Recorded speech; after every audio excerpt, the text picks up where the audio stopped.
Hello, everyone, and welcome to another episode of Simply Sketchy.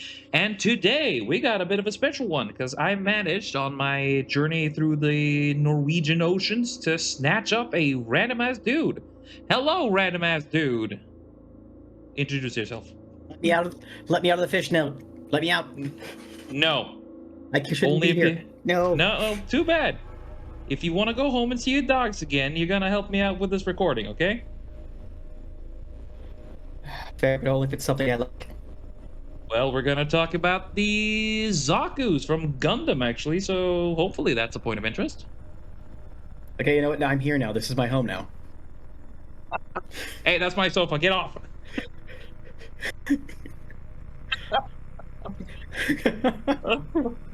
Yeah, we just randomly met through the Sultans and played Helldivers together, and it was like, oh wait, Gundam. Hey, Saku's neat, and here we are.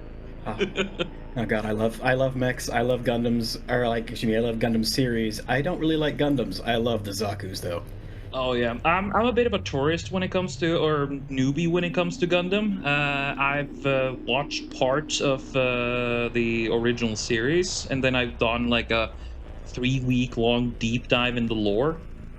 Watched a few movies, and then I basically figured out that I sympathize more with Sion than any other faction, and for being a here's the funny thing. It's I don't like the Gundams. I like the Sion mechs. the only Gundam from the Universal Century I even like is the gun cannon one with the massive mortars. Oh yeah. Oh, that was fucking sexy. The gun tank is pretty But- cool too. I like again the first generation Gundams. They're cool, and they don't have as much plot armory thing until later on. Well, actually, it's the only thing keeping except it for one of them alive. one of them has a plot sword, but that's beside the point. Yeah, plot sword. If George Lucas gave half a damn about the copyrights, he would have gone to Japan a quickie. It's very true. No, the thing I love about Zaku's is just they do give off a. I'm not gonna say brutalist, but it's gonna be a it's super necessary like stylization to them for militaristic purpose. It's Oh, not yeah. that like it's not like we redid a freight carrier. It's like nope, we wanted these things to look intimidating while they hit you in the face. Yes, and usually with a giant bus-sized axe that also becomes incredibly warm when the mech suits grab them, which just adds to the cool factor in my opinion. So fun note, they only really explain that once or twice, like in the shows, because the Heat Hawk actually hooks up to the suit to run off its thermonuclear reactor, and they only really explain that when it's like, wait, why isn't it electrifying the water? It's like, well, the hose isn't attached to it right now. Oh yeah. Again, it's a lot of it is just the rule of cool and monster of the week. It's like Transformers. It's there to sell toys, but the hero mechs is what looks like a Transformer, the Gundams, but the Zaku's are honestly, in many ways, that mono eye and many of their design patterns give them a distinct personality more than the actual good guy mechs, quote unquote good guys, by the way. As I start here, some people might not even know what a Saku is. Would you mind dropping some lore on the mech itself? Or the mobile suit, I guess? Let me see here. Do you want to go back for the original Zaku one? Yeah, let's go with the... Let's go as far as you feel like going. Alright, going far back. The Zaku 1, this will be named Zaku, looked way less than this. It was basically just like a tall person with a helmet rebreather on and one armor pauldron. But it was developed by Zeonic, the company or principality of Zeon, and was completed about 5 years before the start of the 1-year war. They got mass produced, and the entire point of them was actually to help out colony construction and or different construction aspects at first, and then it became ensuring. Okay, so just also interesting note: about why they got adopted. A different type named the Zutta was being superior in performance. However, the second it tried to take flight, it disintegrated. Oh, right. It's the one And with so the unstable engine that started exploding if you went too hard, right? Yes, it's like, yeah, but it's superior performance. Yes, but you explode. And so everyone went, right, the Zaku then.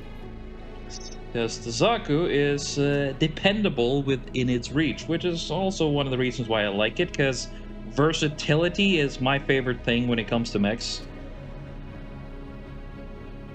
The versatility, but also reality with constraints is one thing I like in my mechs instead. It's like I would like the mech to win on its technicalities, like its technical prowess, versus the I have the one main hero inside my suit.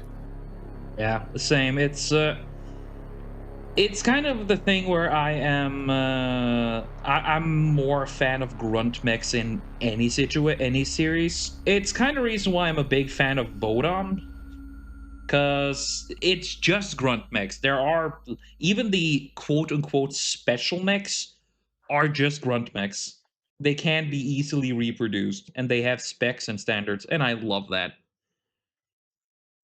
Yeah, It's all about man, you the actually love pilot that. themselves and luck, essentially, more than anything else. Like, oh, I have like take Gundam Wing and all the follow-up ones, or Unicorn, where they just do magic plot bullshit, and suddenly they always win because nothing is more interesting than a fight where you know the hero possibly cannot lose. That's like most of the other Gundam series, unfortunately. Yeah, it's most mech series I watched, or generally most animes I watched. It's just boring. I need to have some level of believable risk, even though I know that the dude has plot armor thicker than certain people's heads. There are there has to be some risk, you know. I can't just go around being like, oh yeah, nah, whatever's gonna happen to this guy, it's totally not he's gonna win for no other reason than he's the main character, you know. At least let me see that he can struggle, you know. They have to earn their victory. Exactly. And Honestly, like anytime part a of my love for Zaku gets a Zaku's, win, what? so Sorry. part of my love for Zaku's actually was the video game Zionic Front. There's actually a mission where you encounter the white suit and you have to run away from it. Wait, the Gundam? Yes. In a mission where you play as a Zaku II, Yes. like a And they regular. even have Amuro Yes, they have Fuck. Amuro counting as he kills your teammates. Oh, what? Yep. Holy shit! I knew that kid was brutal at the end there, but fuck me. I mean, it's the mission is where you're supposed to just be gaining like some intelligence on like the white base, and then Right. as you're trying to get that intelligence, you hear wait, we see something, and then you just hear one, and you see the beam rifle go right through one of your comrades. You're like, oh shit! And at that point, it immediately becomes a survival mission. It's like new objective, get out. New objective: survive. Oh, And you were just in a dude. regular Zaku 2, and at that point, I'm just like running as you're trying to go as fast as you can. Holy crap. Yeah, that's ooh. Now that idea, like what Psionic Front? What kind of generation game is that? I've never heard of that. That's awesome. PlayStation 2. Holy. Yeah. Why does PlayStation 2 get all the best games? God damn it. Because that was the era before they could just hook up the internet to it 24/7. Oh wait, no, Right. I'm wrong and right. That was the era before when connected to the internet screamed in pain at you first. Yes, that one. Oh, I missed that the sound. Bezek, play the internet sound we all know and love. Nostalgia, baby. So yeah, That was 2002, and holy crap. it actually introduced a bunch of different concepts, like third-person mech control through a tactical squad system. What? Oh, wait. So it's a third person and an RTS? More or less, you have to direct and move the units around at each time, but like Oh. you you take your turn as the pilot. You're making moves though. Also, it's you plan the strategy before you play the mission. Yes and no. It's during the mission actually. It basically think almost like XCOM, Right? but Zaku's. Oh. Why couldn't XCOM do something like that? That would make that game a lot more interesting for me, at least. You know, I've never figured that out, but I've also never figured out why in the hell they didn't make another one. Oh, so this is one of those golden games that never got a sequel, but totally deserves one, right? Exactly. Damn it! I mean, Why, hell, why it is it still, always it like that? still has a it still has a Metacritic score of 71 Oh. and a Famitsu, I guess it's Japan version of Metacritic of 35 out of 40. And of course, it's just like Transformers Devastation. It's a gloriously good game, but we're never gonna get a sequel because Hasbro can't. You know, they're stupid. Wait, My can I humble play that opinion. one? And oh, you totally should. If you can find it, play it. It is so good. So anyway, we can go back to the Saku. Sorry. So it after this no don't be sorry, I kind of went off with you there. So the Saku 1 you said, and what I'm drawing is the Saku 2, or rather a modification of the Saku 2. So Yes, the Zaku II got introduced because they needed a heavier combat unit to fight with the mobile armors that the Federation had just come up with and was building most of its doctrine around. Because for some reason they thought space tanks were going to take over. right. Yes, we can make jokes about them being like basically global French. It's fine. That makes so much sense. No, they actually are though. Even if you look at their uniforms, the Federation is just global French. Ew. That is why I don't like the know. Federation. I mean, there's plenty of reasons why. I mean, didn't Xeon also nuke Australia? I think I know a guy who would be really interested in Xeon for that. Wait, did they nuke Australia? I thought it was the. They dropped it. Didn't Xeon drop like an entire colony on Earth? I mean, the Xeon I don't know if that was the 1 year Xeon war. aren't the good guys, but comparative to what they have to deal with, they're certainly worse. I'm just saying. So, no, not Australia. They dropped it in the Amazon jungle. Oh, Yeah, Operation British. They dropped a space colony on Jaburo, which is in the Amazon rainforest. oh, I thought it was Australia got nuked. However, 1 second. This is the other part of it. The front section of the colony fell apart and then hit Sydney. Oh, yeah. It's still hard to see if they really are the bad guy. You know, they did a favor to a lot of people there, according to sources. You know, certain sources I know. I mean, it did hit Sydney. Yeah, exactly. You know, And- they can't be all bad. Jeez, they created a 500-kilometer wide crater.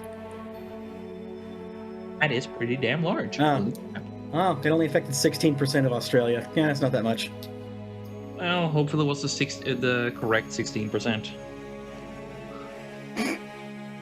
Oh, this is not good.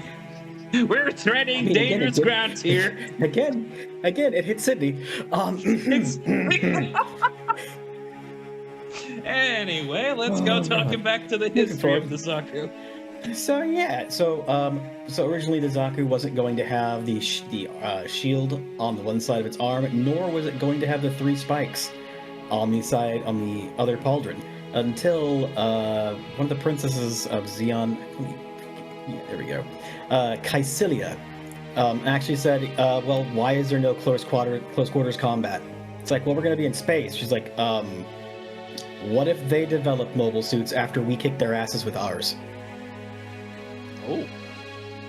She was that confident in how good it was going to go. She's like, but what if we have to get in close once they copy us? Huh. And they're like, oh, we hadn't thought about that. You know, now it makes a lot more sense why Char was so hell-bent on taking out Kycelia so quickly, on Kycelia at the end there. She was the only one smart enough, like, that far ahead of time. Yeah. Dangerously competent. I'm okay with this. Not to mention understanding immediately of what this type of suit/weapon could do. Yes. So, yeah, that's why it has any close form of defensive weaponry, and she's the one specifically who said, no, give them an axe that's heatable by the power source. Yes. Oh man, I freaking love it. It's, again, it's this little fella thing right here. It's the Heat Hawk. Get it? Tomahawk, Heat Hawk. It can be thrown, it can be swung, and it looks cool while doing it. Oh yeah, and it's so iconic. It honestly, more things should have a heated weaponry that look like axes. Definitely. Honestly, in my opinion, axes are the best kind of weapon. And not only because of versatility and looks, but they're just handy. You can use them as a hook. You can use them as cutting wood. You know, swords are all nice and have more cutting, but you know, you can just transfer more force with a axe, in my opinion. That might just be my Viking blood speaking, but hey, we all have our biases. I mean, I think I've told you. I'm apparently like 6% Finnish. So, Oh. Well, 6% Faroese. So never challenge you to a shootout in the woods. Got it. Well, thanks for the heads up. I'm Faroese, and apparently a bunch of my ancestors died in the St. Brice's Day massacre thing. All of them Viking. Cool. I mean, not that the death in the massacre thing, but, you know, Viking, you know, that was what I meant. I mean, I'm also apparently related to, what's his name? Eric the Red. Oh, well, you and a third of all of Scandinavia. That guy, he's, imagine Genghis Khan light. Yeah, but as for me, that's more of a, ooh, instead of a, well, yeah, that's everybody else around here. For you, it's actually interesting. For me, it's just Tuesday. See, exactly. And it would be like, I know, I realize it's like an Asian person saying they're related to Genghis Khan. I get it. It's still pretty neat. He had a bit of a bloody reputation, let's put it like that. He deserved the name Blood Axe for many a reason. Good. He should have earned it. Oh yeah. And it's also because axes are very, very handy weapons. But the Zaku also had other weapons. A weapon that I am actually a pretty big fan of, the Zaku machine gun, which has a...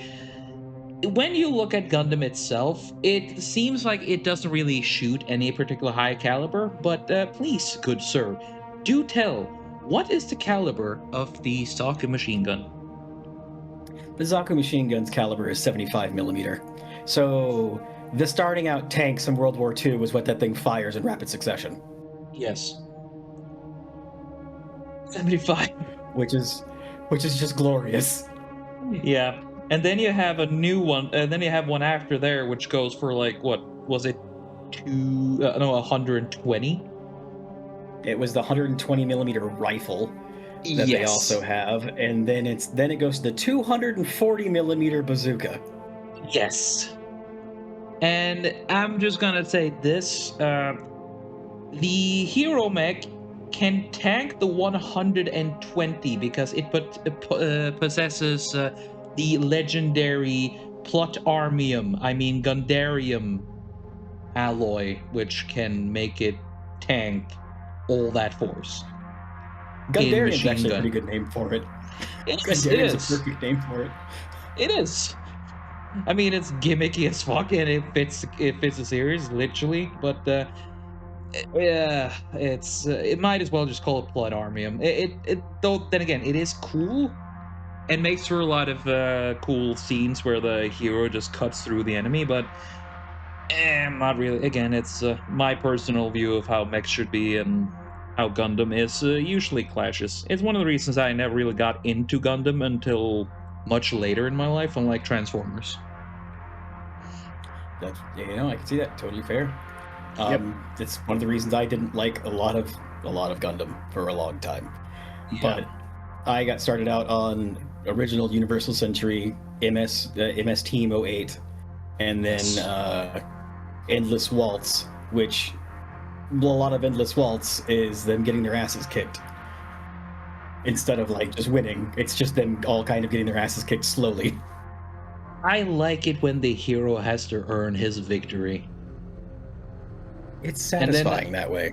It is. It means something, and I've seen, like, again, a Unicorn Gundam is something I have a great dislike for, because every clip I've seen just has the hero mech just reaching out a hand, literally touching an enemy, and it just falls apart. Just like, oh yeah, okay, okay. Where's the risk in this? Where's the interest? Thank you for being boring. You must have been a great fan of G Gundam then, where he literally this is what they made fun of. They had his burning fingers, or his golden touch would disintegrate things. I think that was them also making fun of Unicorn Gundam. I also think that the G Gundam was essentially Gundam but Dragon Ball, so there it makes a bit more sense in my opinion. It's just Dragon Ball is not meant to make sense. It's just, we're gonna fight and we're gonna punch each other, we're gonna make the planet explode. I'm like, okay, this is ridiculous enough to be cool, so you pass. God damn it. I mean, yeah, they kind of did that, didn't they? They did. Again, I haven't seen the whole thing, but there are some interesting moments there, like this, what was it, Devil Gundam? Was there a Gundam for everything, like a Norwegian Gundam, a Swedish Gundam? Look, the Danish Gundam was fucking hysterical. It was a windmill. It was. No, wasn't that a Netherlands one? Oh wait, was it Netherlands or was it Belgium? I think it was the Dutch one, yeah. Danish. The Netherlands Gundam was a windmill. I don't remember what the Danish one was, but I do know the Swedish one was Sailor Moon. I think. I can make a lot of comments about that. Just keep it safe within the channel and I won't mind. We endorse shitting on the Swedes on this channel. Good. They've had it too good for too long. Yeah, they have. Let's see. So there are the American one was just a guy with a revolver. Sorry. Yeah, it was. No, was it a boxer? It was a boxer that also had a revolver on it, which over here is actually considered dishonorable if you're a fist fighter. You don't switch to guns, but fuck it, was cool. Yes.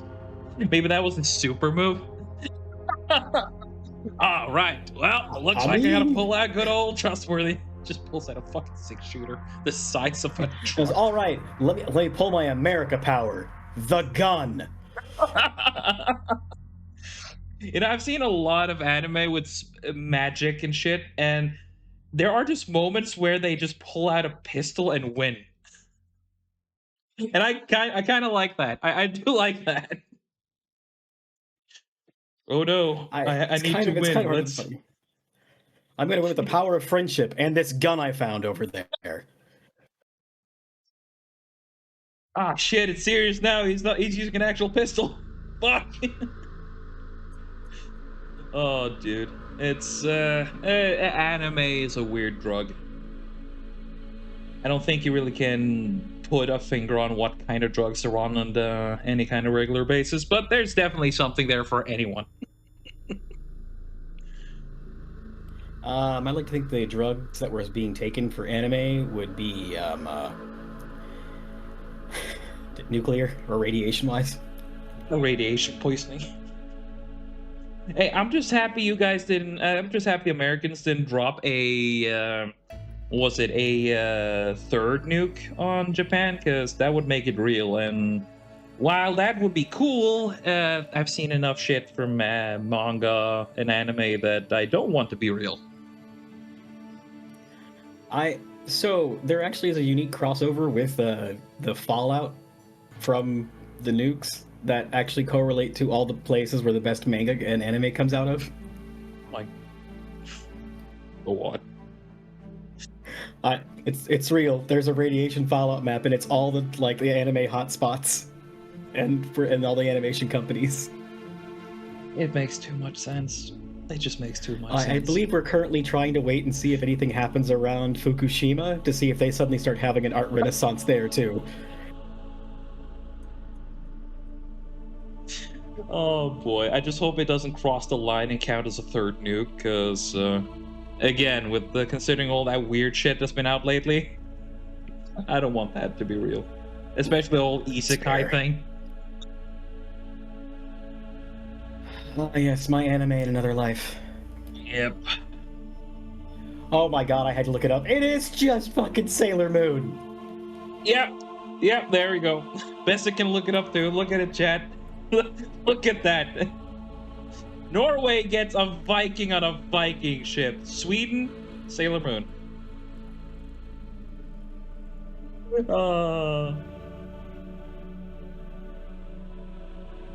Japanese have a weird feeling for Sweden, is what I've heard. You see, here's the fun part. So, Denmark got the Mermaid Gundam. Netherlands got the Nether Gundam. That's the windmill.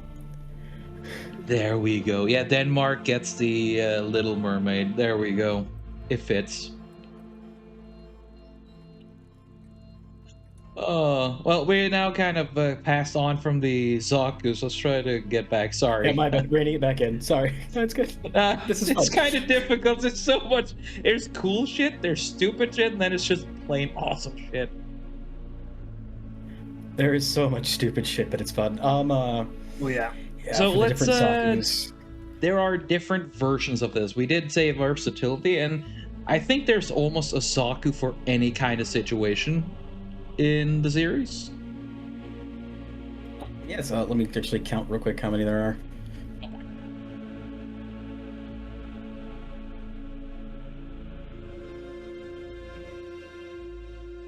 Might take a while because there's actually a fair few.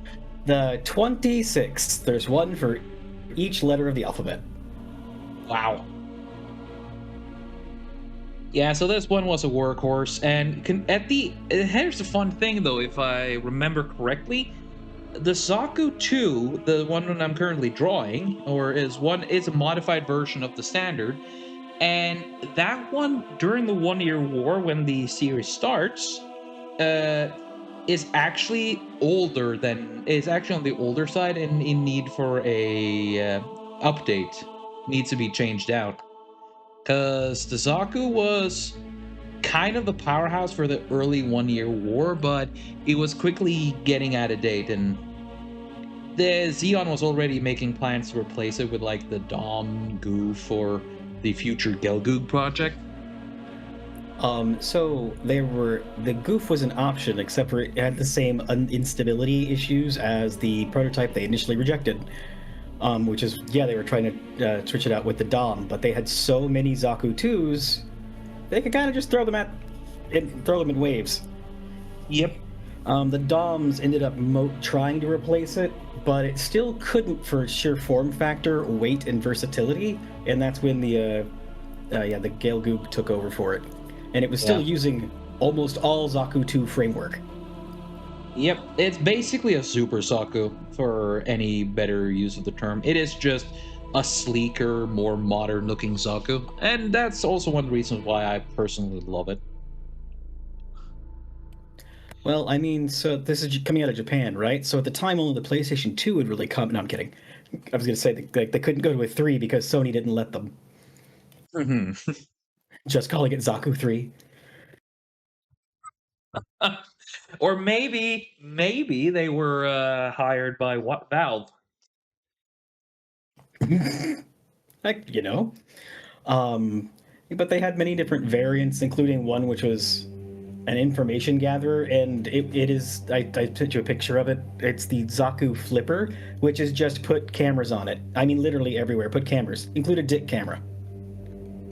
Holy shit, that is a dick camera. There's cameras on the shoulders, on the face. Holy crap, that's a lot of different things. Yeah.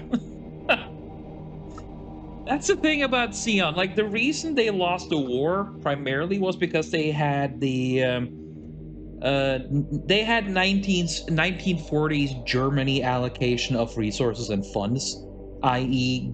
grossly misplaced and misused.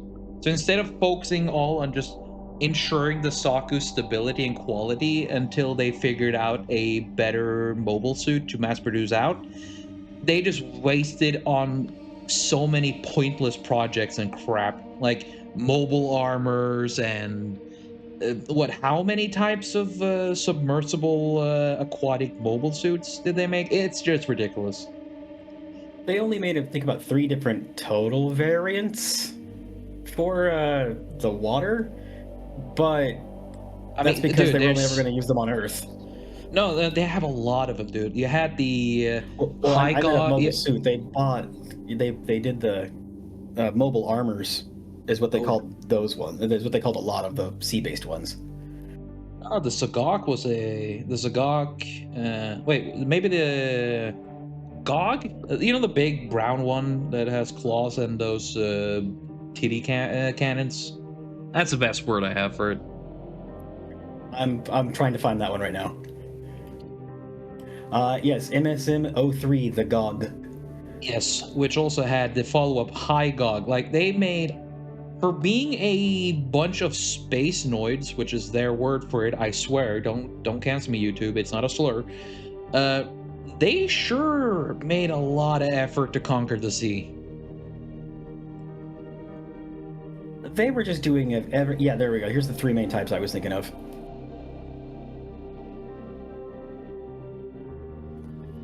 Let's see.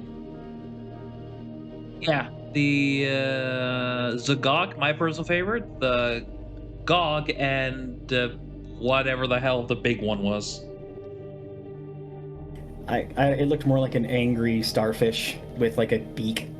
So yeah. And that one is kind of fun because it has the same on the front as it has on the back, so it can just turn around and flip its arms around. It's what it doesn't need to turn to do a 180. And it's like one of the only ones that can do that. Yep. So that one is kind of on the... It's not really a mobile suit, in my opinion. That thing skirts closer to mobile armor, which is...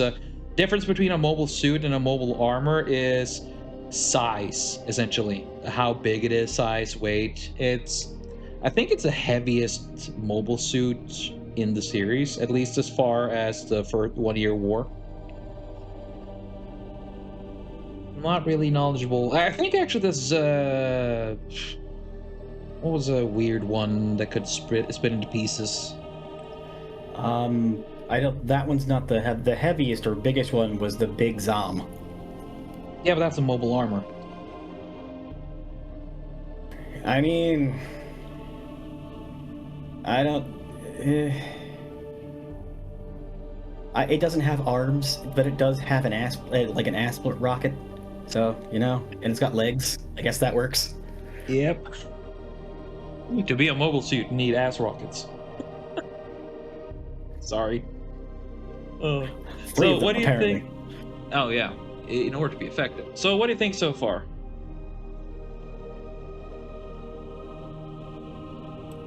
It's looking good. Looking very clean.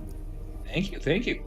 There's a lot more details on it, but if I start doing that, I'll be here forever.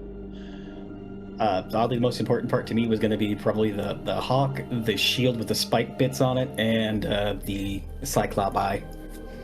Yeah, the mono eye. I just love how that thing looks because it just gives so much personality to the suit. You want me to do it in Saku green? Yes, just also the pauldron should be red. Pauldron red. Both pauldrons will be red, but the suit itself will be a mix of green and dark gray. Sounds great to me. Hell yeah. Let's see. In keeping with the mono eye, for some reason on the big Zom, they also gave it a mono eye. Really? Yeah, no yeah. clue why, for how big it is. I mean, Xeon and Mono Eyes go together, so I don't really mind that. Again, the Mono Eye gives a lot of personality. Whenever it makes them look kind of alive. Which is honestly one of the reasons I really Fair. like the Xeon mechs, because, again, you can see the characters speak through them. And it just looks cool when they power up. God, it does. I miss the old like power up animations from like 80s cartoons. Yep. And like the different machinery animations. Ugh. That was visual porn.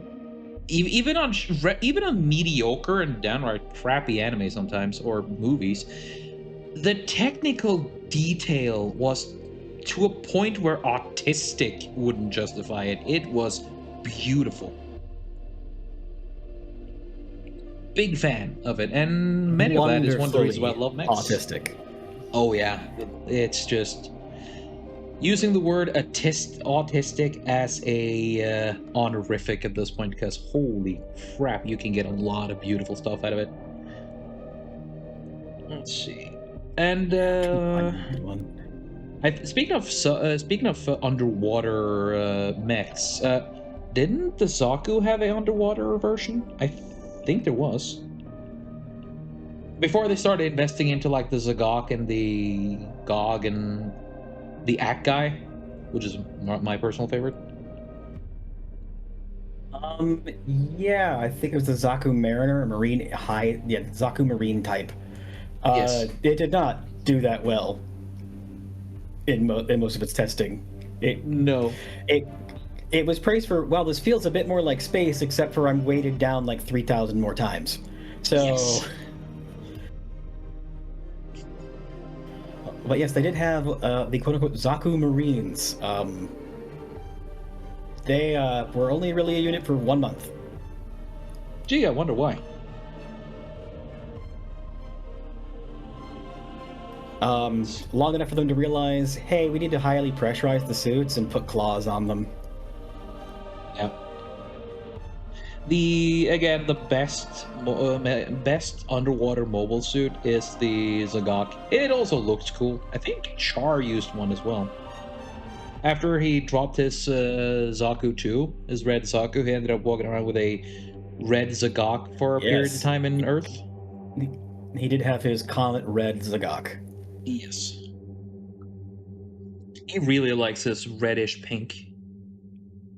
I mean, I'm not going to judge much. I remember a joke back in the day of him being a commie because he was always the red star, the red comet. And they're like, no, they're supposed to be space Nazis, not space commies. Well, depending on from some point of view, commies and Nazis aren't really that much different anymore. Let's be fair. Only difference is time. One of them is socialistic nationalism. The other one is socialistic globalism. That's it. There you go. Fucking jingos. Anyway, it's clear to see at least where the Gundam creators took inspiration from Xeon. But what I like is it wasn't just space Nazis. Sure, Giran Zabi was what he had a scene where he outright says, "Yeah, you know, I like the idea of the funny mustache man." His dad just says, "Have you heard about funny mustache man?" Oh, who's he? Tells him about the dude and was like, "Oh yeah, you know what? I like this guy." I don't remember that scene. I don't remember that scene at all. It's the last time commenting about a painter. It's the last time Giran and his father speaks, and he points out that, "Have you heard about the man known as Adolf Hitler?" And it's like, "You know what? I shall show you what a student of Hitler can do." It's like, oh, yeah, I know you're evil, but come on. It's like ridiculously evil. The only thing, yeah, and again, though, Giran is I mean, just look at a picture of him or listen to one of his speeches. It is clear who he's taking inspiration of, but he's also the funny mustache man's idiocy is also taken in how he keeps wasting money on super projects, looking for a magic bullet instead of just going for practicality, unlike what his sister Caecilia did. Yeah, Caecilia was more of the American of that Yeah. that entire family. No, Yeah. we just need a lot of shit that's dependable. What the fuck are you doing? Yep. Well, Garen just kept on screwing everyone over. Honestly, I even think Dolan Sabi, Dole Sabi got screwed over. You know the guy who piloted the Big Sam?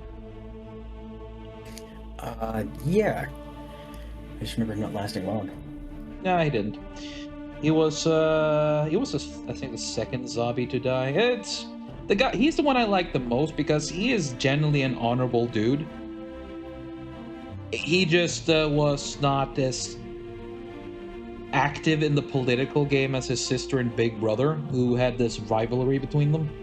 Doles, he just went his own way and just focused on the principality as a whole. So honestly, out of the three zombies who did their own power play, he was the better one.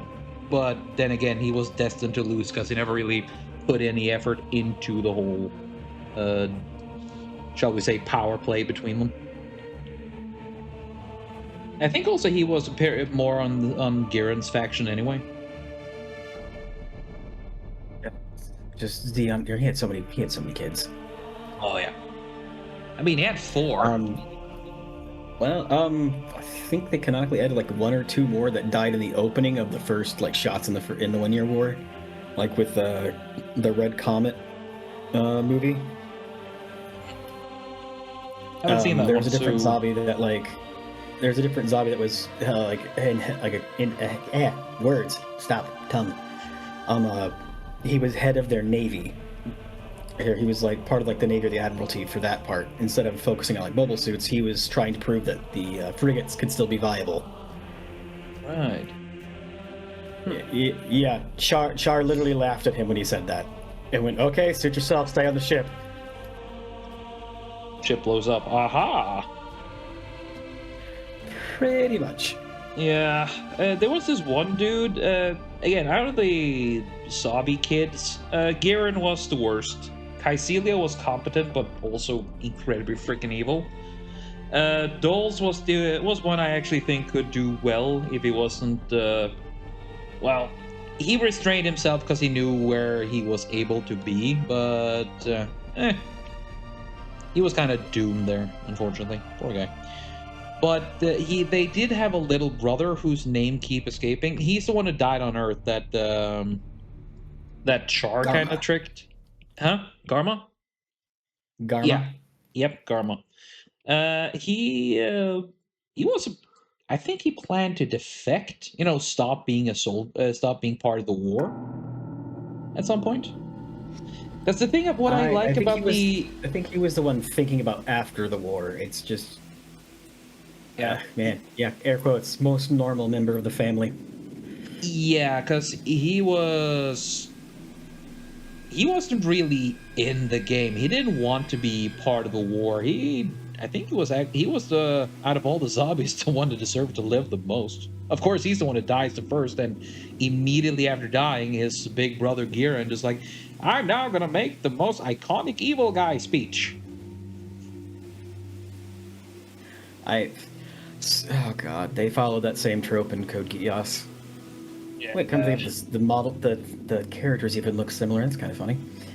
Yep. I mean, Gundam is pretty... the original series is my favorite for a reason out of Gundam, because it's, while being very much typical anime, it's also the most grounded one. And the dude who makes Gundam, he was kind of like George R.R. Martin, but with ability to write and competency and a spine and talent. Okay. And skill. Except for all of these things. Exactly. The easy things you don't really need. you know, Would it be like better to dignity. compare him to Tolkien instead? Right.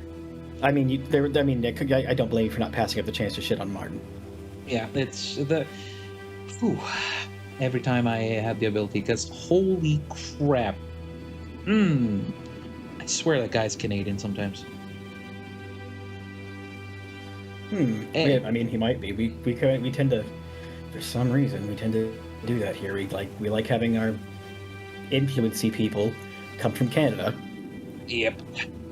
It's kind of like the entire characters is just inferiority complex, I guess. It's the best description of George R. R. Martin. And now I'm on a tangent. Sorry guys, but it's just how it is. Point is that what George R. R. Martin was lauded for in the beginning was that he wasn't afraid to kill characters off. What was the name of the dude who created Gundam, the series? Tomino?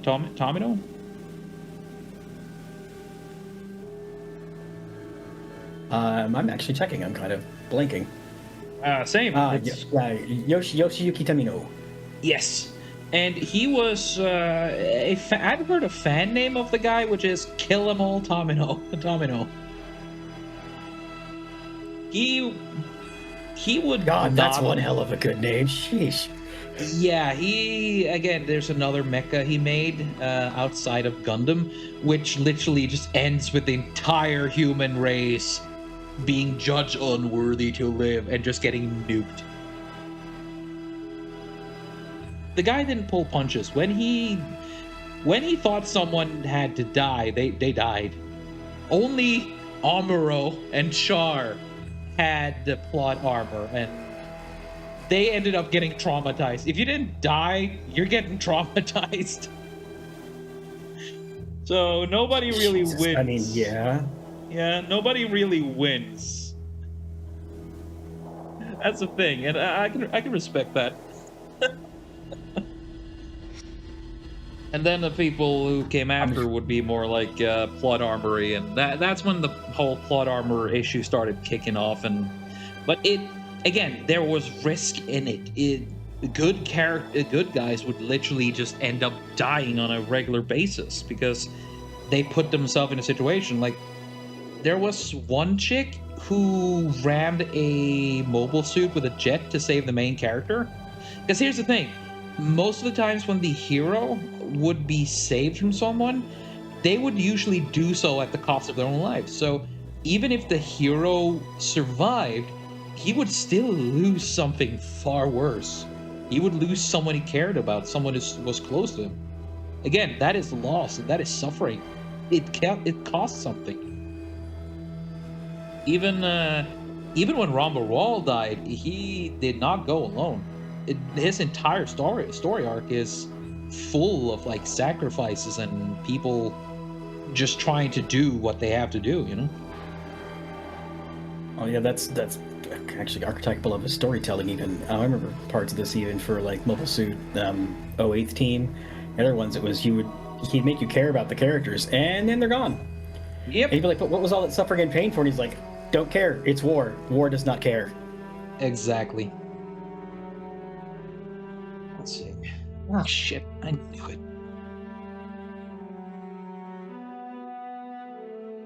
There we go.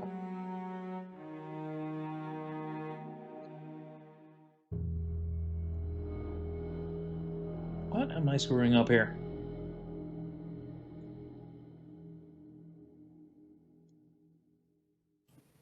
Let's see. Give me a second. I need to find out. Something Swedish. Yeah, we screwed up a lot. But what? What? Let's see. I didn't say anything. I didn't say anything either. What? Sweet. Hurdy-gurdy. Bork, bork, bork. God damn it. It's here somewhere. I know you're here. Oh yeah, it's he got notorious for. I said I can't tell what you're looking for.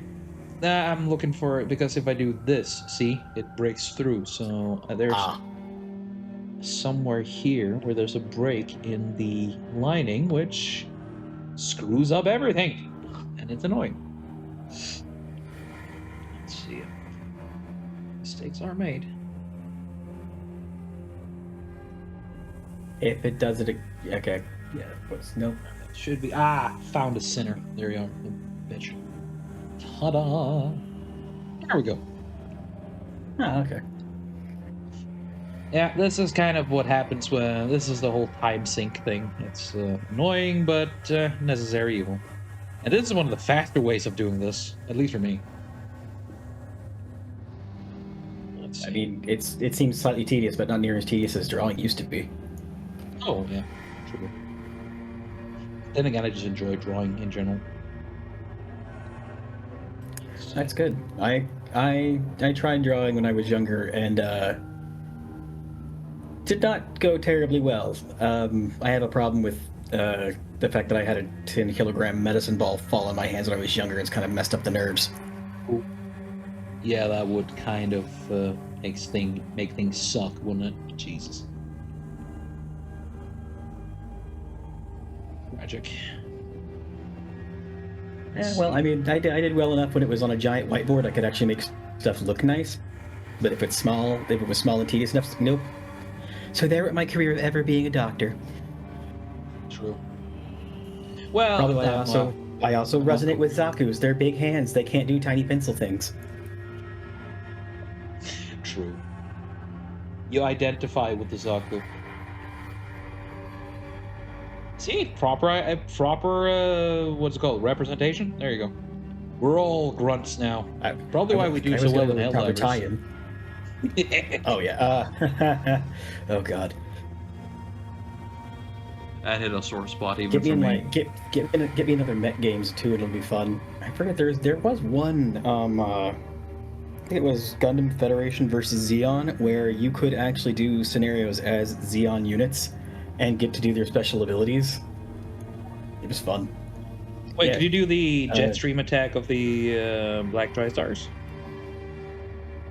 I don't think that one, because it wasn't multiplayer, from what I remember. So that part new. But like the other ones, like Big Zoms, like you could jump in the air and just blast everything with a bolt. Yes.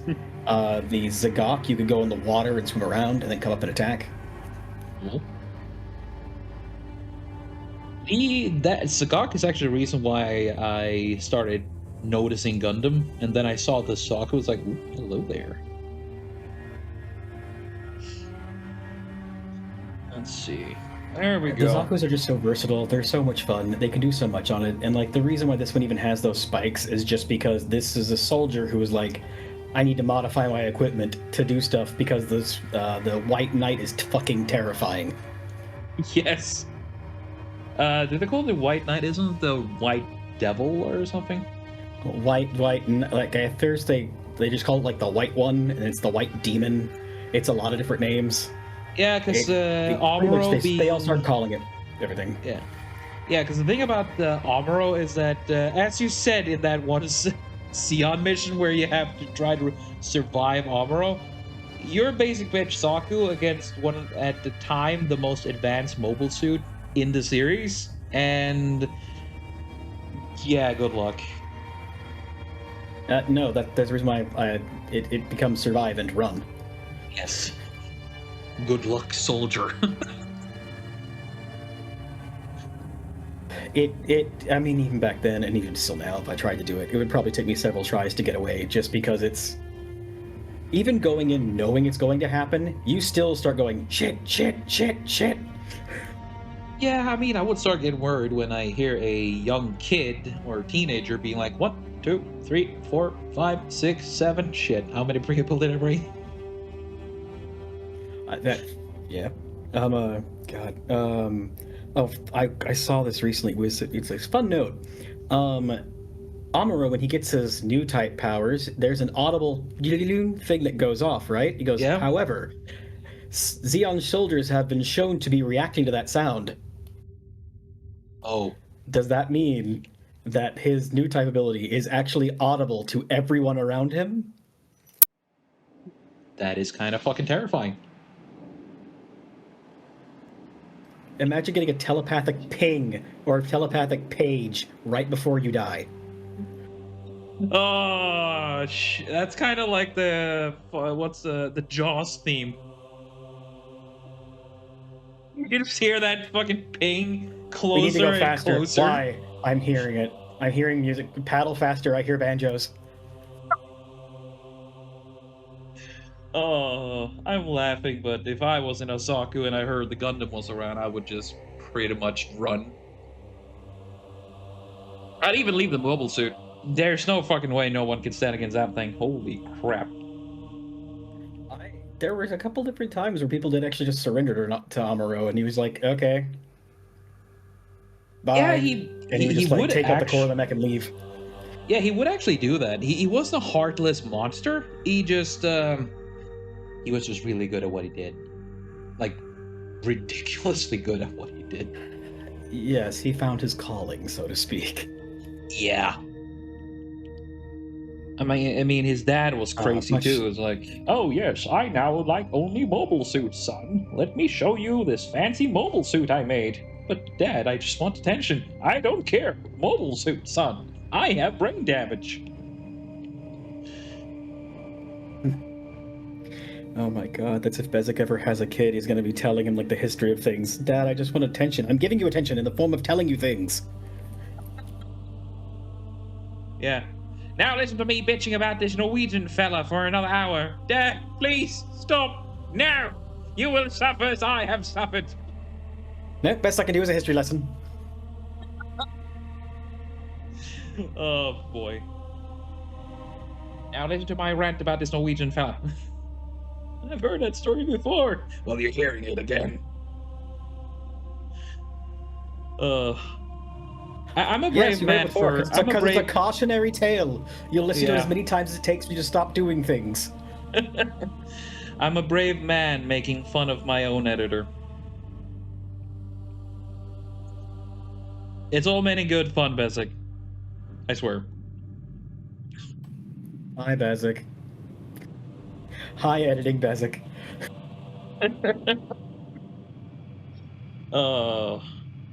But yeah, it's I do like how you've chosen to draw it first. It actually makes me feel it looks more like a space orc. Really cool. Yeah. I like orcs. They're cool. Which, I mean, kind of. Oh god, I also like orcs just because I guess the sheer gruntiness also goes through it, but it's just the sheer anything is a weapon, including you, if they choose it to be. The orcs don't care as long as they can swing it. I mean, Space Marines too in Warhammer 40k, but orcs just do it better. Again, when you're fighting an enemy that has weaponized color theory on a genetic and spiritual level, you're in for a hard fight. Wait, hold on. Weaponized color theory? Different colors have actual effect for orcs in 40k. Oh. Okay. I'm not using the word. I'm not using the term color theory right. By the way, I'm not using it the way it should be. But I like calling it that because it sounds cool. Weaponized prestigious theory. Weaponized per capita. Well, that's Hatemonger from Space King, which I've also done a drawing of, by the way, with Dave. Oh, very nice. Yes. Ye old rivet dome. Yes.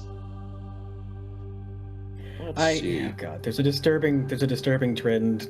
That is the what, like, after each episode, more not safe for work art comes out specifically for Hatemonger.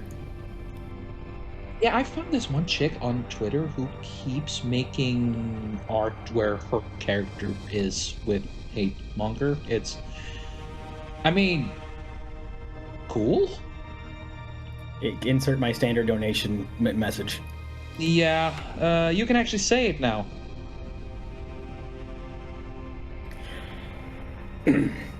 Gentlemen, it is with my great displeasure and horrified feelings to tell you that women.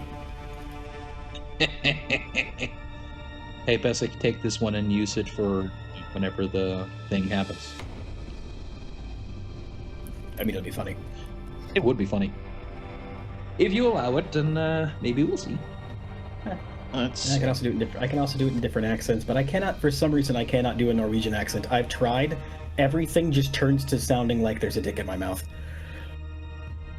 So you have Danish heritage, I hear? I mean, we went over it earlier, but you never know. Nah, I don't think you got Danish. There's a certain level of personality that is required to be a Danish, and you don't have it. And that's a good thing, by the way.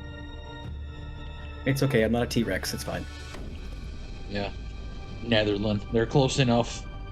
Dangerously close enough. But unless you want to have a donut, yeah. That's good. A half a donut? Have you ever played... Hawk, not the half hawk. Have you ever played... Side tangent, have you ever played Golf with Friends with Maureen? I have yet to get to. Every time that I'm there, she's not. And then every time that we're about to play that, something comes up on my end family-wise. Also, guys, this is a plug for Sultans of Chaudelet. If you get a member of the different monthly subscriptions, you will be able to send messages and join on monthly hangouts where me and the other guys are going to be. It is a very extremely good, fun time, very worth the investment. I'm one of those people investing in it. Thank you very much. So technically, I am a paid shill. You actually are. Interesting. Hey, Besnick, be nice with him. He gives you money. That's what Besnick will say. I know, he gives me useful American dollars. They're more useful than my Canadian monies. Yes. I mean, American money is more useful than most money, but I'm not going to get that here. That's more for Saturday programming. So saying. Let's see. Fair. I like this coming along. Thank you. So how is the weathering effect going to be in for it? Trying to see where I go. It's, let's see. We've been going, we've just been going for an hour, isn't it? It's probably going to be a bit longer, this one here, so if you have more to talk about the Zakus, it's gonna be great. I'm hoping that the brush I'm using is gonna add to the weathering effect of it as I do the shading. I'll be a bit of busy work on this one. So I'm not really used to doing mechs. Again, the first mech I did was the exosuit from Helldivers 2.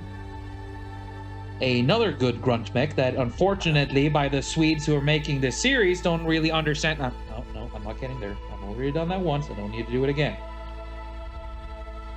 I'm just saying, Arrowhead. Fun fact for the Zakus. Yes. Interesting fact for the Zakus before you start ranting at Arrowhead. Only about 4,000 Zaku IIs were produced by the start of the 1 Year War. 4,000? Only 4,000, but that means they had 4,000 to throw at Earth. Yes. And they broke through the planetary, like, shielding formation in the first battle. Yeah, like, that's the thing I like about mobile suits, and the Zakus especially. It's in series such a powerful fucking weapon, and so effective, because it gives in space, it has the strength of it's a one-man spaceship, and it has versatility and stuff. And why is the mech more capable than a spaceship? Because there's this one particle there, part of the whole plot thing, world building. It is called the Minovsky particle, right?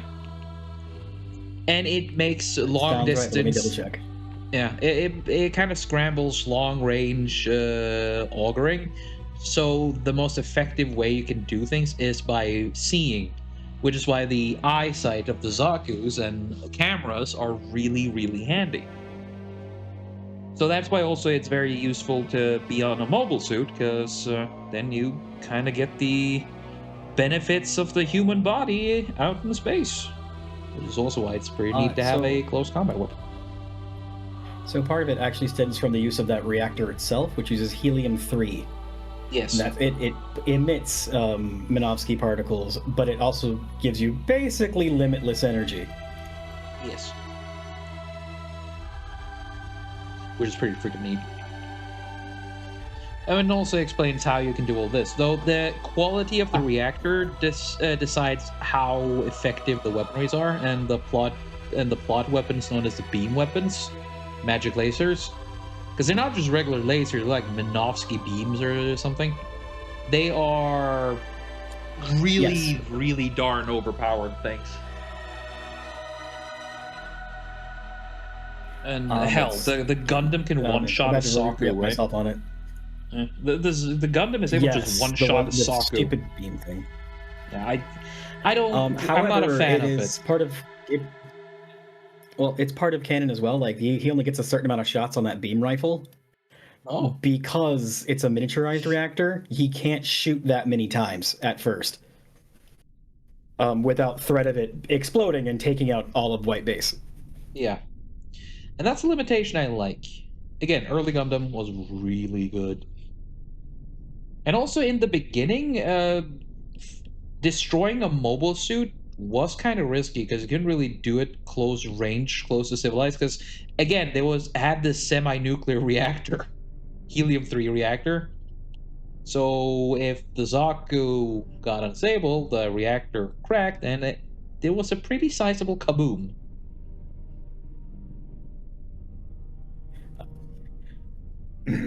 Where's the kaboom? There's supposed to be an explosion. Ah, yes, Yep. tiny star. There we go. It's kind of like in Mech Warrior, but far more mobile. So it's pretty fun. I've seen. I'm kind of skulking around Mech Warrior Twitter every now and then, and I really like it. And there was a point where a Gundam fan was throwing a fit against a Mech Warrior fan, and the Mech Warrior guy was like, "Yeah, your lasers for us is literally just a medium laser." Of course, he openly ignored the fact of it being a different world, different rules, all that, and he acknowledged that too because he just wanted to piss the dude off, and I can respect that. Yes, I'm ignoring core ideas because it now talk about you. no. Go on. Good. Now talk about Star Wars lasers. Oh yeah, lasers. Lightsabers, everyone! It's just as dumb in Star Wars as it is in Gundam. But at least Star Wars is just magic in space. I do love how the concept of, for the Confederates, I guess, well, no, both of them, technically, that when they were using their large, heavy turbo lasers with artillery, they had them loaded with cells of energy? Yep. And I kind of think that's cool, though. It's a battery. You shoot the whole ass battery at them. I mean... Or the whole load of the battery. It's cool. It is cool. It doesn't make much sense, but then again, it's easier for me to look away things like that, suspend disbelief in Star Wars, because it's literal space magic in that show. The Force and all that. It's space wizard drama. Yeah. And here's the thing. I'm the big fan of the Confederacy in that series because the Confederacy shares the same plight as Zeon. Literal fucking evil leadership. That's it. But the Confederacy itself is like Zeon. They had the right idea. They were the right side of just getting away from a corrupt bureaucracy that is just slowly falling into corruption and other kind of bullcrap. I can't really get more into detail on that because then we'll. So fun note. There's a section of the I think it's either the Andor show. I think it's the Andor show where they run across a guy who used to be part of the Confederacy, and they go, "Wait a minute, you were a separatist?" And he goes, "Excuse me, I view that as a slur. I'm a Confederist. I'm a Confederist." He's like, Count Dooku was a visionary. Yeah, that's the thing, though. He was, man. The thing is, Confederacy was the best force. Now I'm doing another one. Sorry, tangent, another one. In Star Wars, the Confederacy of Independent Systems was in the right. However, since it was just a proxy for Darth Sidious's galaxy plan, they were doomed to fail. But if the Confederacy had been made and Dooku wasn't there to just steer him off, the Confederacy would have won. I mean, no, through sheer force of arms with the droid for one, as they are just far more effective and useful. But yeah, also they were far more right on their side if we look away from the whole corporate aspect of the Confederacy. Again, not perfect, but far, if not equal to the Republic's corruption, they're at least better in some ways. I mean, this is also where I can tie this back into Gundam really quickly. They were controlled by a very elite amount of families in each of the different guilds, much like the Zavis. There we go. You know, patterns just repeat themselves. It's kind of cool when you think about it. Too. Yeah, it's also kind of cool when you think about it because Gundam took heavy inspiration from Star Wars, and and I don't think Lucas took inspiration from Gundam, but it's funny to see how something from Gundam comes back to Star Wars. I mean, good stories are never really original, but it's good. It's good to see the good tropes come around in the good parts.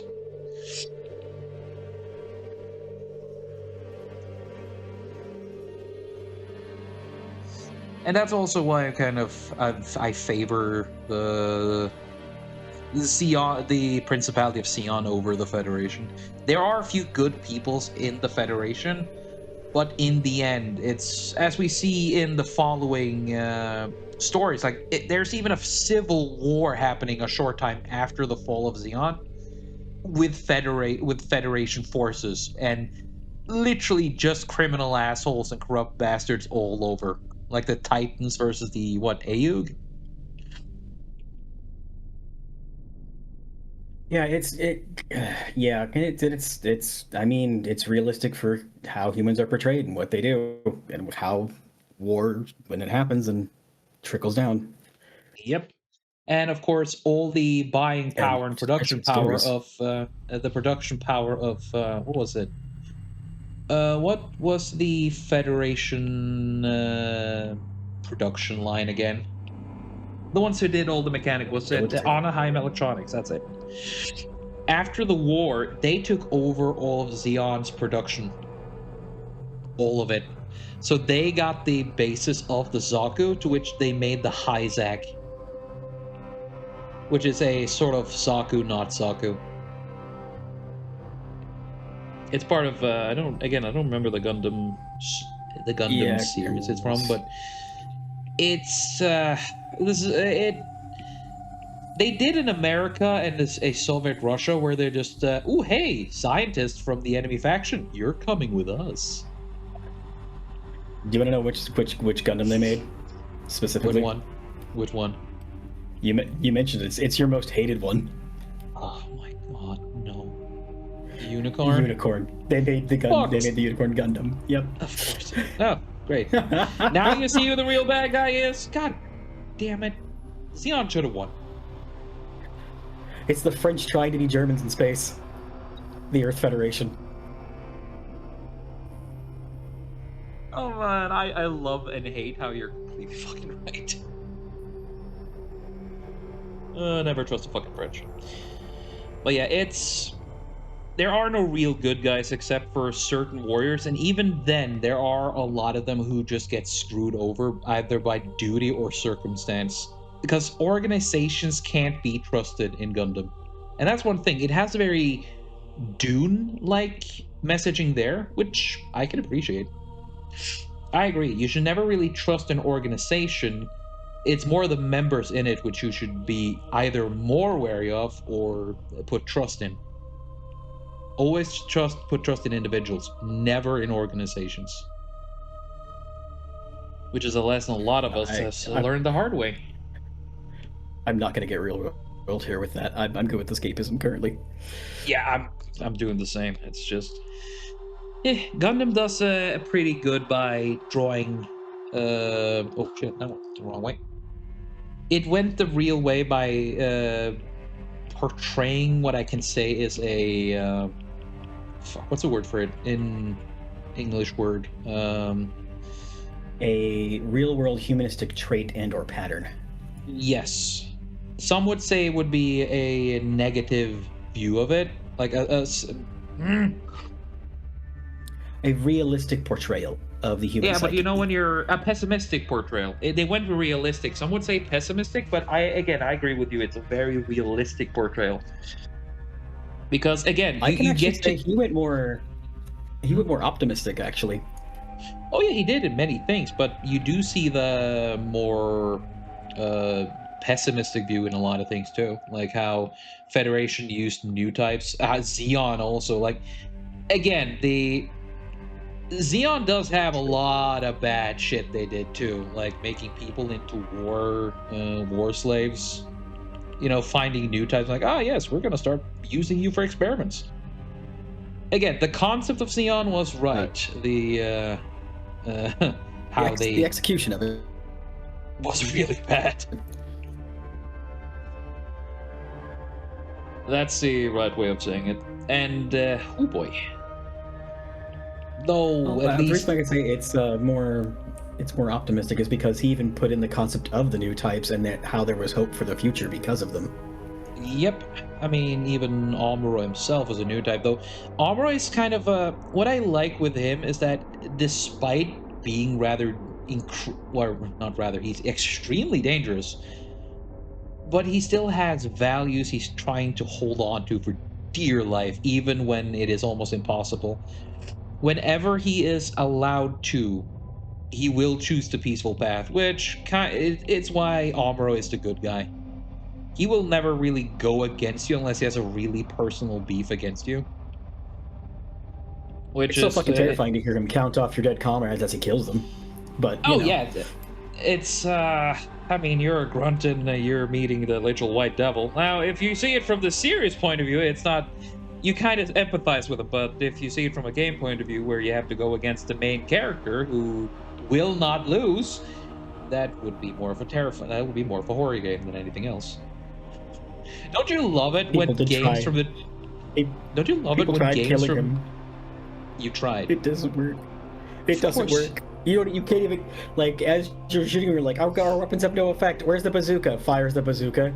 He just dodges it, and you're like, oh, right. He's the main character, not me. Good luck. Oh man, it's that's gotta be a nightmare. You get isekai to a world, then you have to be a Sion trooper in a Zaku. It's like, yeah, if you can survive this, you'll be allowed to do whatever, but you gotta survive one day in a battle of Earth, and Amuro is somewhere in the battlefield. Good luck.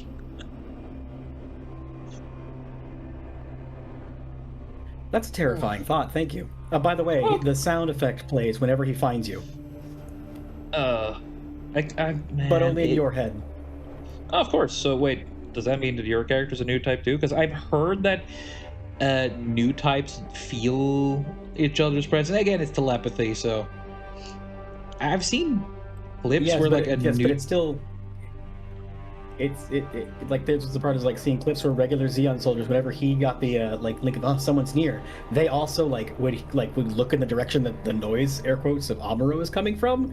So it's the question of so could all of them also hear him, realize they're there? Hey, what's this weird ringing noise? Oh shit, beam saber. God, I gotta get this tinnitus checked out. Bam! What the fuck just happened? Wait, why did Jeffrey suddenly explode? And the funny part too, Why is James over there? And over there? And over there? why is there a giant fireball? There are some really freaking cool death scenes in Gundam, and when a pilot is impaled through the cockpit. One thing in Gundam is that they like to clip in on the pilot the moment he's impaled by a literal condensed sun. And Just enough time to just scream before he melts away. Just disintegrated. Yeah, that was It's kind of one of the wild. more like messed up things I remember them doing about that. They kept showing those deaths. I do remember my parents going, "This is a bit graphic," and I'm like, it's a cartoon." Yeah, and it's kind of funny. There are some cartoons I watched as a kid. It was like, oh, they died. And then now I'm older and watch like, holy shit, that's brutal. What the fuck? Now I will say, if I had watched like Attack on Titan as a kid, I would have been scarred for life. But Oh, you know, definitely. Yeah. Though honestly, that's one of those shows I thought would fall off and be bad, but turns out I was wrong. I really enjoy Attack on Titan. I really liked it now that they finished it because now it actually makes sense. They Yeah. went from like, okay, how do we actually tie this into what we really want, and then they just went, "F it, do the whole thing, just do it now." Yep. We're fixing this shit, even though we divide the final we divide the final season in several pieces, and yet they've made it work. I don't know what kind of sorcery they used, but I'm just happy that it worked out and it turned out to be a good one. A lot of people have a problem with the ending. I personally quite like it. The whole cyclical thing. I don't mind that in stories if the cycle isn't absolute bullshit. Though some people will disagree, but Yeah, if yeah, the that's fair. cycle's good, Yeah, I mean, if the cycle's it's a good and it was just appropriate. yeah, if you do it right, like the human cycle of violence, the cycle of the power of the Titan, essentially. Like, oh, well, that went that way after. I'm not gonna spoil what happens because it's relatively recent. So, what I'm trying to I say mean, is, I've seen it, but it's good. Do give Attack on Titan a watch if you're into if you want a decent anime. It's pretty good. Or you could just watch Gundam, which is the current one. Though my personal favorite and the one I recommend is the original one with the Universal Sentry and the 1 Year War, because there's a lot of silly stuff, but suddenly you get a heel turn where shit goes to hell. And of course, it has a lot of that beautiful 80s camp. Love that. It is. It is beautiful. It is perfect in that way. It's a Yep. classic for a reason. Yep. Though it does the start where everything seems rather normal. The war is on, but you have the sense of normality, and then the rug is pulled out from under you, and then we go to the hero's journey on steroids. Have fun. I do love that's always how it is for the hero's journey. It's like something's kind of normal, and then war hits them. Yeah, but then again, the hero's journey is it works. It works. You don't need to fix a trope. You just need to use them correctly. At least in my opinion. And then you hear the sound of the Zaku eye powering up and looking at you. Wow. I love that fucking sound. For me, it's the most iconic one. Or doesn't every Xeon suit with a mono eye use that sound? Yes, it does. Yeah. That part does not change. Yep. Oh, there's one Gundam series I want to recommend though. It is Gundam Thunderbolt, where the two main characters are divided between a federation. Really? Yep. I don't think I've heard that. It's about, you see the point of view more from the Xeon group, and I'm gonna admit it's one of the reasons why I'm far more a fan of Xeon than I am of the Federation. Because it humanizes both sides, though it is doing a bit of the whole grimdark thing. Sometimes it's a bit too dark, but it doesn't overindulge too much. In many ways, it's an alternate telling of the 1 Year War, and it does it really well. So I want to recommend the Gundam Thunderbolt. I know this right now. Yes.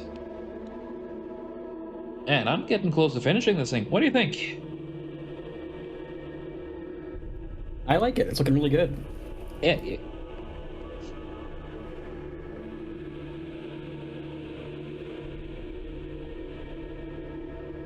Like I like the stylization of it. The color choice is great. Thank you. The only thing I wonder though is what's going to go with the blade to make it look more like a heat blade. I'm gonna see if I can mess around with the different settings to give it the lighting effect. What I want to do with the armor here is not use any of the usual effect mucking around I do, except for the light. I have an idea, but I need to first finish this before I add it. It's gonna be interesting to try. Doesn't trims are checked. This is mostly just me trying to learn new shit while having a interesting chat, which is why I like to bring a co-pilot. Let's see. That's fair. I would also suggest to you MS-08 team. It is more about people using the toned down grunt versions of the Gundam unit in their fight in Really? the 1 Year War. Oh wait, is that where the I remember seeing in YouTube there's a clip of this one dude piloting a goof against a Gundam, and the goof is doing pretty well. Yeah, that'd be it because it's one of the new types that's the mass production model, so it's kind of crappy. All right. Let's see. All good. So yeah, I was sitting there trying to think of slurs I would make Bezic take out. Anyways, thank you for not doing it. I appreciate it. We don't do slurs here. We do slurs other places. it took a lot of self-control. I appreciate it. I know the urge to say the words you want to say, especially in some circumstances. Let's not go there. But yeah, Well, I was just going to call the Federation, but I actually thought they were Italian bassoonists. okay, now I now need to know what the hell is that. If it's too bad, Censor Bessic will just bleep it out. Go on, hit me.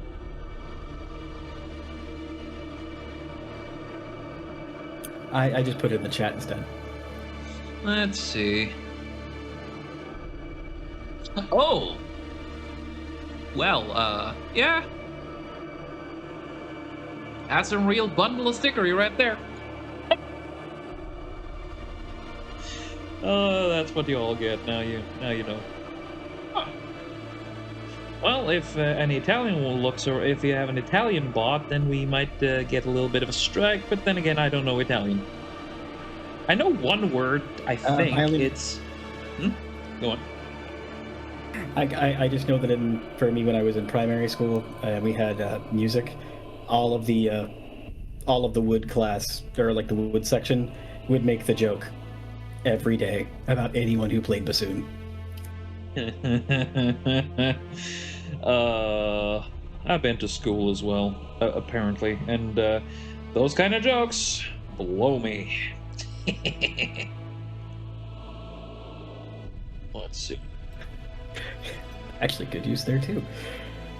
I don't miss school. 2 out of 10 would not recommend. Nah. I mean, you went to the American school system. I went to the Norwegian one. It was halfway decent, but still a pain in the ass. I kind of went to the American school system. I also went into the private school system over here twice. Oh. Ew. That didn't go well. But that was after... Well, it went okay, but I went to the private school system after one teacher thought I was stupid, and put it bluntly, the principal said she was being stupid. Because, picture this. A classroom with 1,000 laminated definitions hanging off the ceiling. I cannot imagine that. I've never heard of... Huh. Now, also, like, put in that part, they're laminated in a room lit by fluorescent lighting that has airflow. So, constant noise all the damn time? Well, that plus constantly shining. It's like having 1,000 tiny phone screens redirecting light. Why?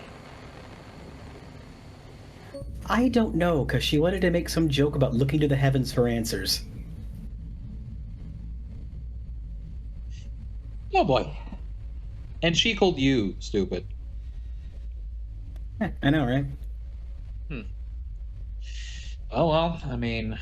Nah, I'm not going to continue that one. That'll be too on the nose. Jesus, some fucking people, I swear to God. Let's see. Oh, that's the wrong one. Now, that's the Zaku itself. It's simple, clean. I like it. Now, where... Ah, that might be it.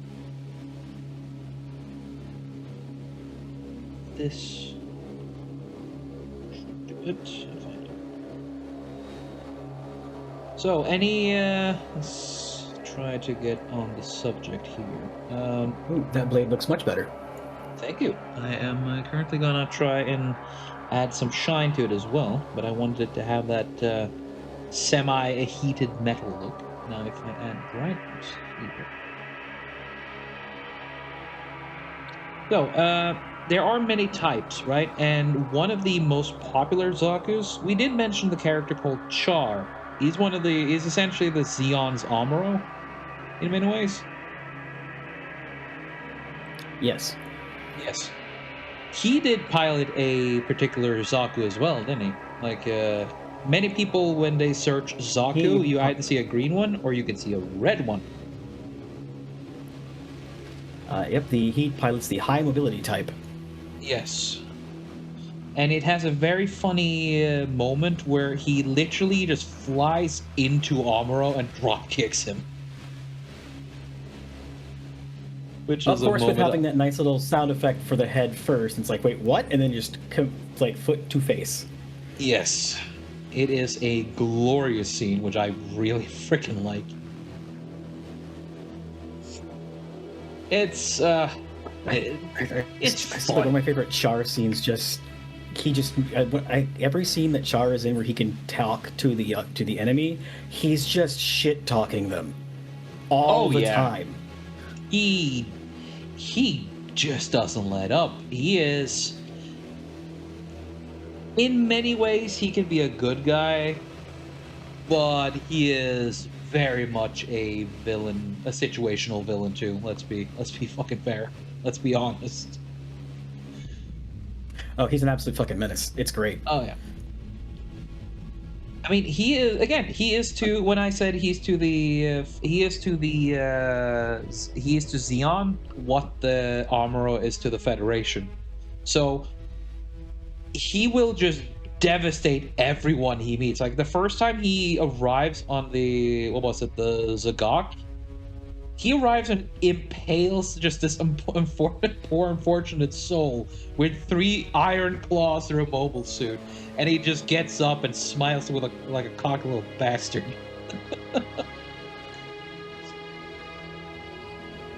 Well, of course, he's a superior spaceoid. Yes. Now there's more to Char's story though, so but that's not for me to talk about. This is something for anyone else to find out, because there are interesting parts about Char's story.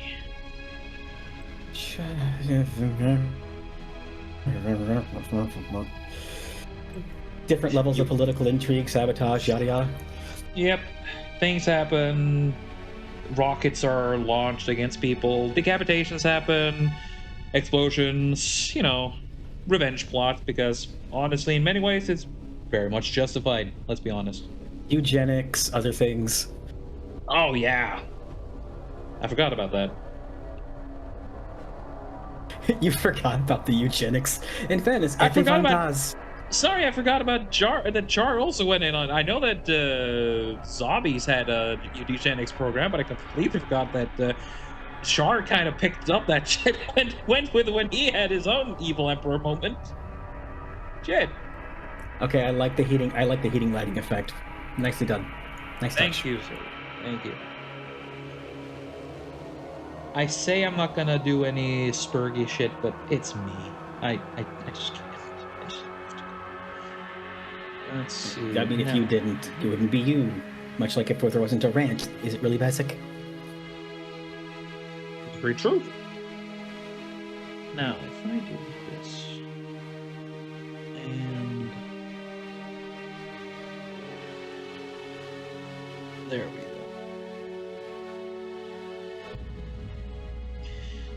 And I need to find an effect I can use for this. I had one, but I managed to frickin' loot. Wait a minute. There's still hope.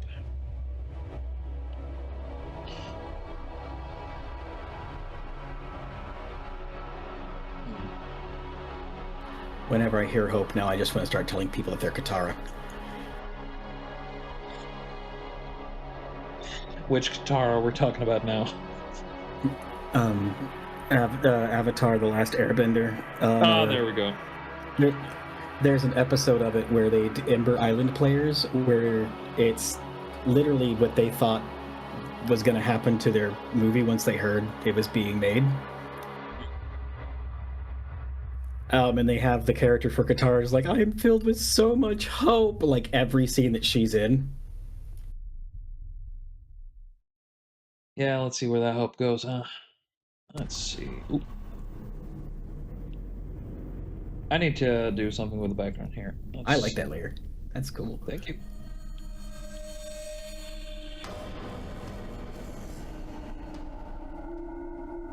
That's too bright. That could do it. If I do this. Oh, that's too much.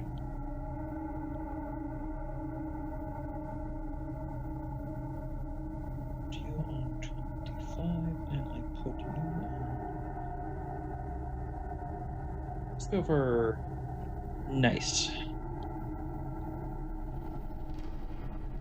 Should do it. I think. Yeah, that looks good. I like that. Then I'll just add a simple background. I swear, Basic, I'm gonna try making a simple background. Okay, just stay with me. Okay, just give me a second. Copy paste rock.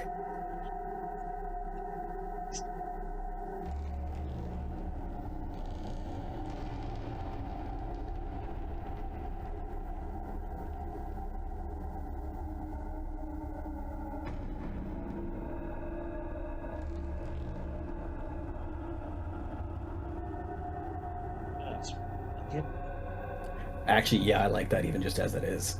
That looks good. Oh yeah.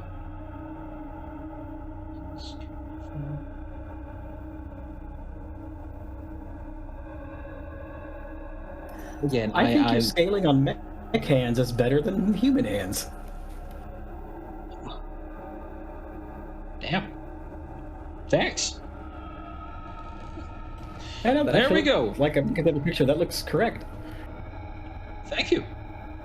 I did use a reference. I'm gonna show off the reference image here so you can guys see it. Different color, but then again, I prefer Zaku green and red over the one that is in the series. But hey, so congratulations! This is the DanyyDelete0 special mobile suit, his own custom version of the Zaku II. That's fucking awesome. Thank you. You're welcome. Now, good luck. You're gonna survive in the same battlefield as Amuro Ray.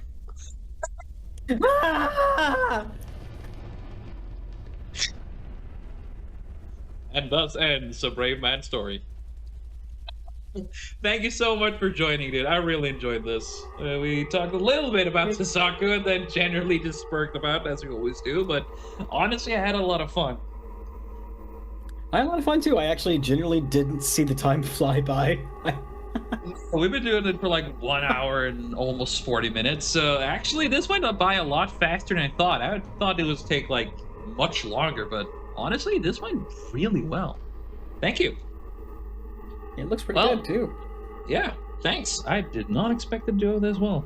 Maybe I should stop saying I'm not able to draw mechs, because I did the Zaku justice, I think. Or if you think it has to do with like somebody else being here for Lucky Charm for like mech suits, invite me on for more mech stuff. I fucking love talking about mechs. I'm bringing you on for if you want to do more mobile suits. I'm definitely carrying you on because I still want to do the Zagok Rickdom, my personal favorite, and maybe the Goku. Because I have a rant about the Rickdom, and I'm saving it for that. So yeah, next time you see a Gundam or mech related thing, If it's Mech Warrior, it's most likely going to be either Danny or Yis. If it's Gundam, I'm probably going to be dragging Danny kicking and screaming. Or he's probably going to crawl in my window. We'll see what happens. Depends on who has the most time.